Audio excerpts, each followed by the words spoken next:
Hello everyone, and welcome back to this second part of a two-part mini-series on downsizing your houseplants. And like I mentioned before, this seems very counterintuitive for a plant shop owner to discuss.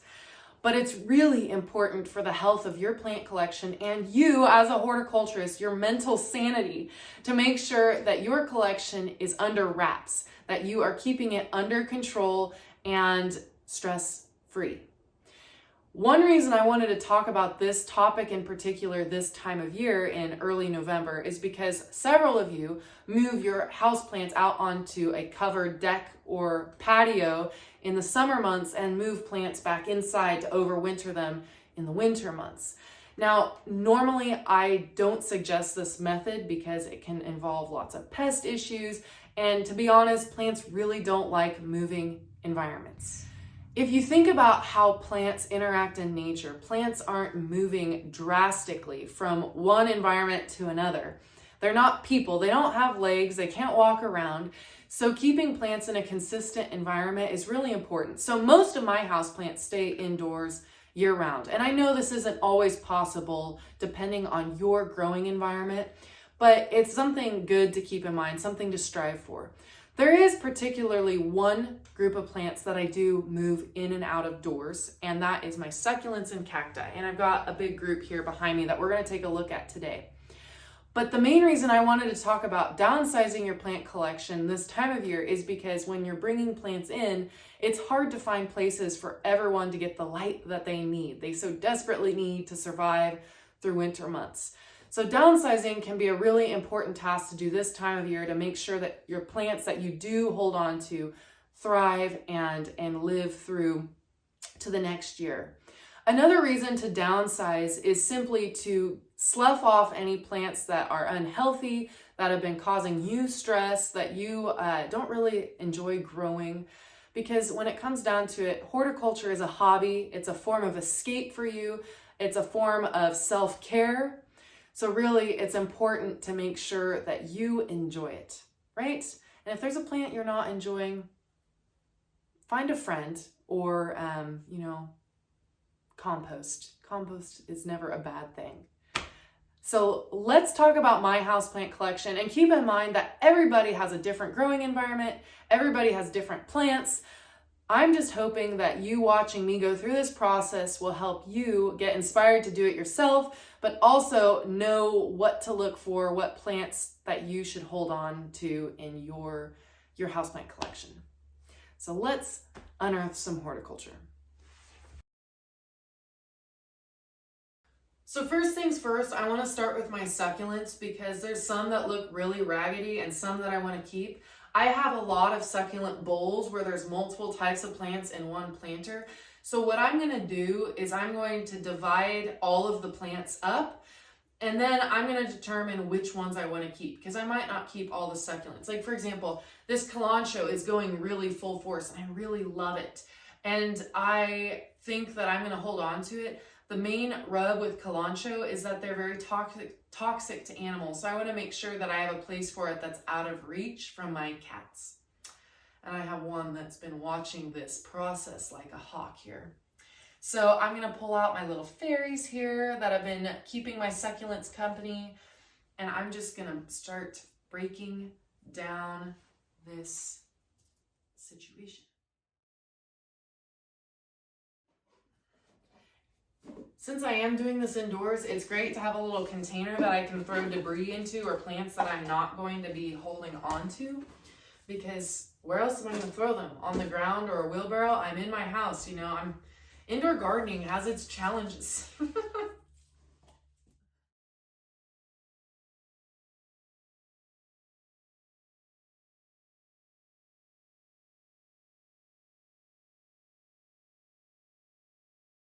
So what I've done now is I've pulled out all these little Haworthias that were in the pot and I've set them kind of the side. I got my kalanchoe out of there. These other succulents that have been hanging out, I'm not attached to them. So the rest of this pot is going to go. For the time being, I am going to actually now transfer this to here, and these little guys I'm going to put in here as well. These Haworthias that I pulled out. And then I am going to take this outside to the compost pile and dump it. All right, so I went ahead and left that pot outside because I am actually going to scrub it out, hose it out, and store it. I am not going to use that big of a terracotta pot indoors while I am here. And I am just gonna tick along, and I'm gonna keep doing this with all of my succulent gardens because this is a very similar process to what I do. Succulents are a very short-lived houseplant. So I don't always hold on to all of them at once, but if I do want to hold on to them, like this propeller plant, for example, I might just take a propagation cutting off of this tall guy, root that and root it in a smaller pot, and then toss the rest of the plant. That's a great way to downsize your succulent collection.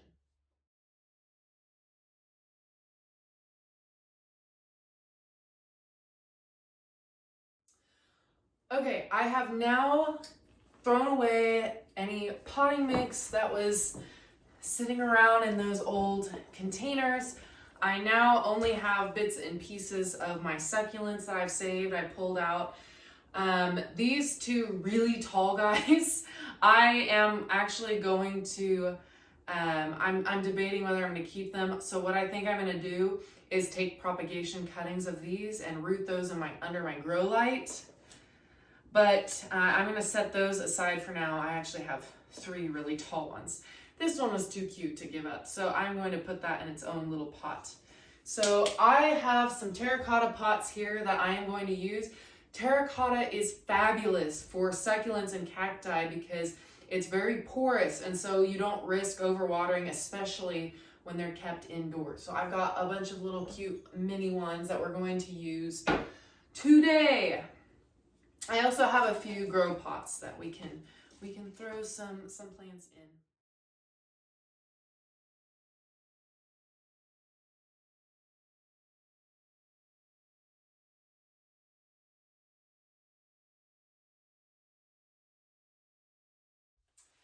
All right, I have just finished getting through dividing up all my succulents into either grow pots or terracotta pots. The other reason I like to split them up is because they can more easily fit underneath my grow light, because I have a very small grow light for the winter. And also I could always throw them back into the greenhouse into production and sell them to you, my friendly plant bus goers. Anyways, so what I'm gonna do is I'm gonna switch gears from succulents and we're gonna talk about my foliage plants next.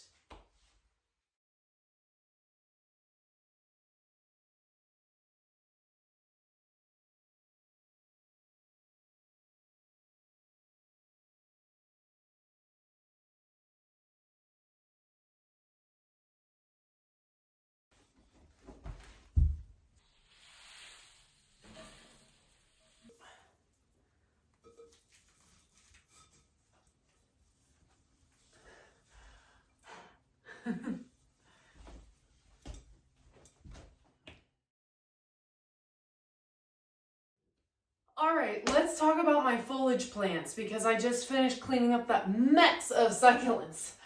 So my foliage plants are a very interesting story. Most of them I have rotated in because I thought they're cool from the greenhouse, but some of them I've collected over years from classes in horticulture at K-State or from friends. So some of them are pretty sentimental, and I can understand completely wanting to keep sentimental plants. There's no reason you should feel like having to downsize your sentimental plants unless they are causing you some mental anguish or anxiety.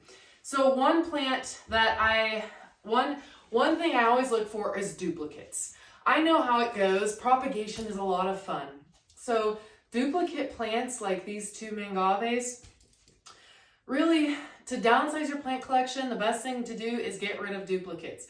Now, I would say keep the smaller one if you're looking to save space, and give the bigger one to a friend, or in my case, put it on the plant bus. But it really depends on what you want. Sometimes you've got a really big plant that is majestic and you've got a place for it. So give away all the little pups. Aloe is a fantastic example of a plant that continuously throws little baby pups. Give those away or toss them. Aloes are honestly a dime a dozen. It's kind of why I don't sell them on the plant bus, but they're a perfect example of a plant you can share with your friends. That's part of the beauty of horticulture, is sharing. Pothos plants, if you've got those strung up everywhere, I know they're the lower light plants, so they're not really the ones that are fighting for your space in the light, but if you feel like you're getting overwhelmed, get rid of them. Repeat plants, a great place to start when you're getting rid of plants. I'm just cleaning up plants as I go here. I'm thinking of the two of these. This plant is getting beat up because it's in a place my cats like to lay, and they don't like sharing their space. So I'm thinking this mangave may be the one to go, the bigger of the two, because space, right? And I just fixed my bad hair day mangave, and that one is cool, so I'm definitely not getting rid of that one. The Pineapple Express and Freckles and Speckles mangaves are a little bit more common to see around. So this one might have to go. I am probably going to put this in a grow pot and give away to somebody, because I love giving away plants. It's so much fun. Make the plants those people's problem. Plus, I really want this pot for another plant, so I think this is the one that's going to go. Sometimes it is hard to give up plants. It just is. But before I do that, because I need a grow pot, so I'm going to use one of these others. This is a little ZZ Zenzi that I kept in my collection. It's a dwarf ZZ plant. I love ZZ plants because, yeah, they're so easy to take care of. So this one actually needs a new pot, and I grabbed a terracotta pot recently for this purpose, because snake plants and ZZ plants are great for terracotta because they also have issues with root rot if they stay too wet. So that porous pot space is going to be great for it. All right, so now that I've gotten the ZZ in its slightly larger home here, I'm going to set that back down on its saucer, and it can find a little corner to dwell in. I'm going to set that over here. I now have a grower pot to put this mangave into. It's all a shuffle, right? All a shuffle.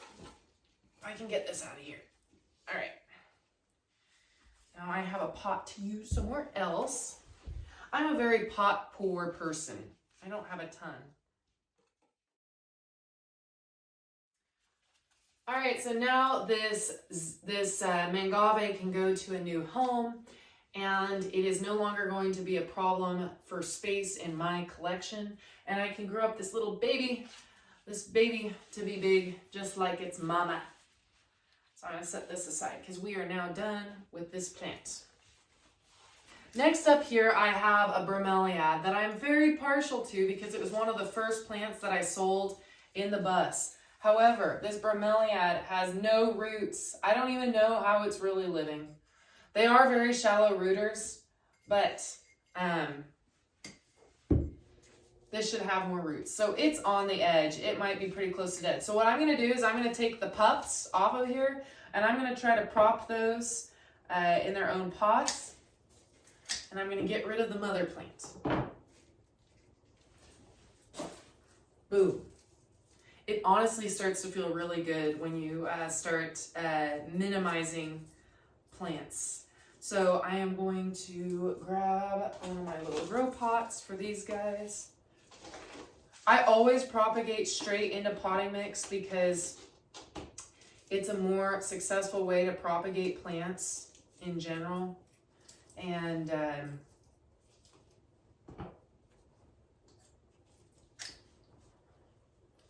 it's straight into the potting mix, so you don't have to worry about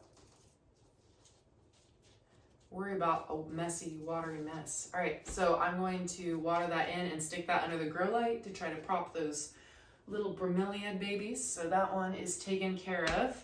Now, once you get going, you just start ticking away. I have this little peperomia hope that needs to be up potted really quick, so I'm gonna do that. This is a great time to take stock of what you have too, and look at plant health, scout for pests, think about what you want next year. Or if you get done with this process and you have space for one more plant,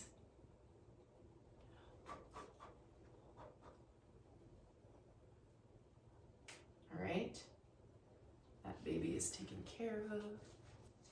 I have here a little rickrack cactus that was in a 4-inch grow pot, and it's definitely rooted fully into here. So I need to put this into a larger pot. And also I have this alocasia, I believe it's a silver dragon, that is getting too dry between watering. I can't stay ahead of watering, so I am going to move it up in pot size. Just barely, but enough to help me stay ahead of watering. And then I'll have that space freed up for this little rickrack cactus, because I think that'll be cute in there. So now I gotta figure out what this is going up into. I'm thinking, honestly, but I'm not seeing any better alternatives. Actually, I see one, but it requires me moving another plant. Shuffling. This is a Florida Beauty philodendron that definitely needs a stake and a bigger pot. So what I'm going to do is put this in a bigger pot and stake it, and then that elephant ear can go in this pot. Honestly, this fill doesn't need that much more space, just needs a stake. The one thing about plants in the philodendron family is that they really don't require a lot of root space, but they have a lot of upper growth, and that's tropical plants in general. So they may be huge on top, and you may be thinking, it's finally time for a bigger pot. Nope, it's always best to be cautious on repotting. Repotting your plants too soon, too big, too quick. It happens to the best of us, though. All right. Now I've got my alocasia in a nice pot size, so that is done. I'll set that over there. I went and got some nursery stakes. The reason these are good is because they're cedar and they won't rot in the potting mix as fast as other types of wood would. I need to go get some Velcro, but I am going to do this first. So I take this. Honestly, this is almost double the volume. So I'm gonna actually plant this a little deeper and not fill the pot all the way to the top. That's a trick. If you've got pots that are too big, too voluminous for you, not to fill them all the way. That way your plant does sit lower in it, but you're not filling up soil over the vine, over the crown of the plant, but you are minimizing the risk of too much soil space. There is that. I am going to transfer over to this stake so it gets proper support. And I'm going to unvelcro all of these ties. I love using Velcro for ties because of this purpose right here. You can readjust.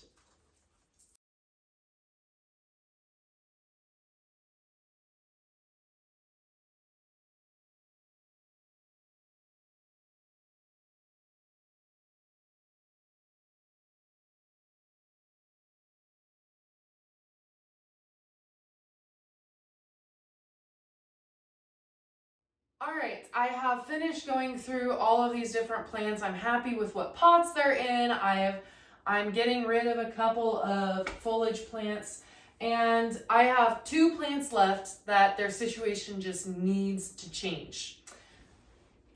I have an anthurium here, and you may or may not recognize it. It is not in flower. It usually sits in a north room.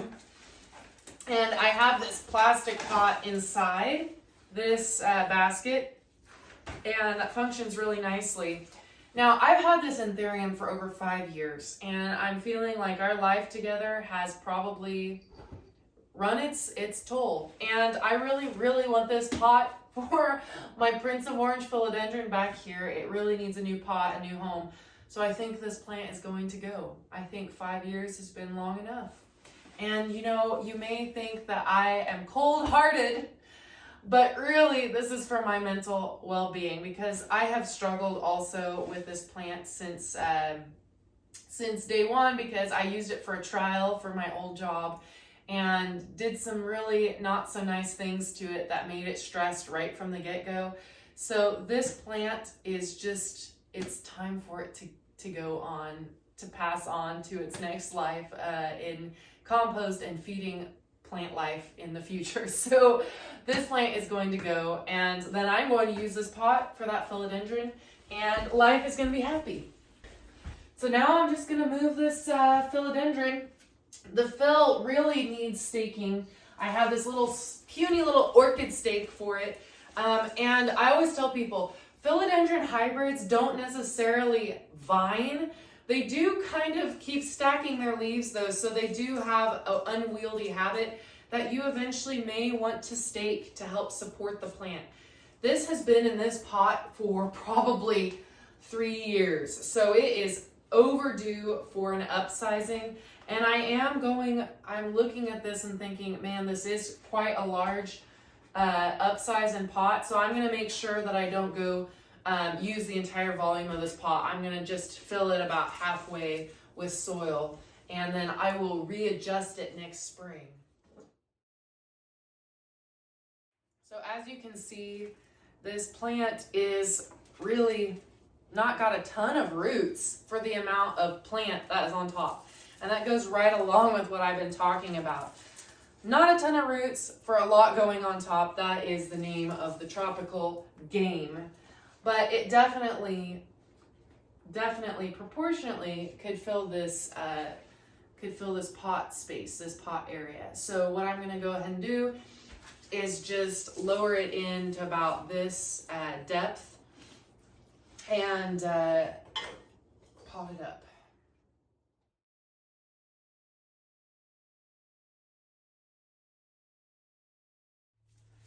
All right, so I filled this pot. I'm using about half the volume, and that's the beauty of philodendron plants. You can always add more soil on the top.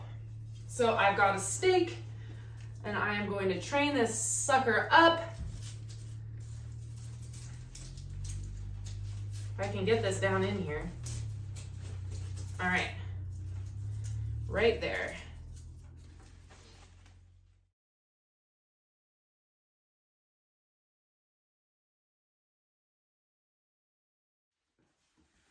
All right, so now this guy is ready to grow.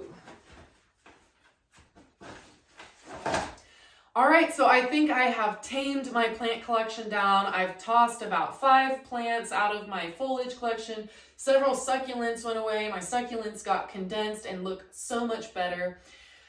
And the next step I would tell you to do, because I do this whole process that you just watched before your very eyes. I do this twice a year, once in October-ish time and once in March.